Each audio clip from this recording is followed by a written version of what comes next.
Darkest video on YouTube part 1 4 दिसंबर 2003 Arlington Virginia. रात का अंधेरा घिर रहा था। एक पुलिस ऑफिसर जो इलाके में गश्त कर रहा था अचानक कुछ अजीब सुनता है। आसमान में लगातार जलते हुए लाल लाल गोले दिखाई दे रहे थे। जैसे ही वो ये सब देख रहा था इतने में ही थोड़ी देर बाद उसके पास एक फैमिली आती है और वो उन्हें बताती है कि एक आदमी जो उनके पड़ोस में रहता है वो लगातार फ्लेयर गन छोड़े जा रहा है और मना करने से भी नहीं रुक रहा है। पुलिस ऑफिसर भी अब उस तेज आवाज को साफ साफ सुन सकता था। आवाज सुनते सुनते और उस फ्लेयर गन के गोले को देखते हुए पुलिस ऑफिसर उस जगह तक पहुंचा जहां पर एक घर था और उस घर के मकान मालिक का नाम था जेम्स यू, जिसकी उम्र 56 ईयर्स थी। जेम्स यू अकेला रहता था और पड़ोसियों के मुताबिक उसकी हरकत काफी अजीब थी। उसने अपने घर की सारी खिड़कियों को काले पॉलिथीन और एल्यूमिनियम फॉइल से ढक दिया था और यहाँ तक कि अपने घर के पेड़ पौधों को टॉयलेट पेपर से कवर कर दिया था। जेम्स को सरकार और कानून व्यवस्था से बेहद नफरत थी। उसकी सोशल मीडिया पोस्ट पढ़कर कोई भी हैरान हो सकता था। वो दावा करता था कि FBI, उसकी एक्स वाइफ और उसके पड़ोसी सब उसे मारने की साजिश रच रहे हैं, लेकिन उसकी इन बातों को कोई भी गंभीरता से नहीं लेता था क्योंकि सबको ये लगता था कि जेम्स मेंटली रिटार्डेड है। उस रात पुलिस के पहुंचने पर एक और चौंकाने वाली बात सामने आई। जेम्स लगातार अपनी खिड़की से फ्लेयर गन शूट कर रहा था और उसने 25 मिनट में 41 बार फ्लेयर गन शूट की थी।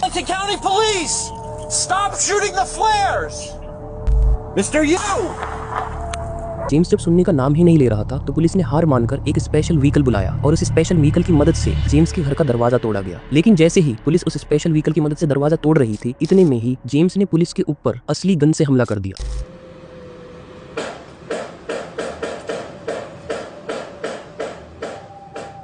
पुलिस तुरंत वहां से हट गई। अब ये मामूली मामला नहीं था, ये मामला गंभीर होता जा रहा था। जेम्स शायद खुद को और पुलिस को और अपने सारे पड़ोसियों को एक साथ खत्म करना चाहता था। पुलिस नई स्ट्रेटेजी बना ही रही थी कि कैसे जेम्स को बाहर लाया जाए और सरेंडर करवाया जाए। लेकिन इतने में ही अचानक से एक बहुत बड़ा विस्फोट हुआ।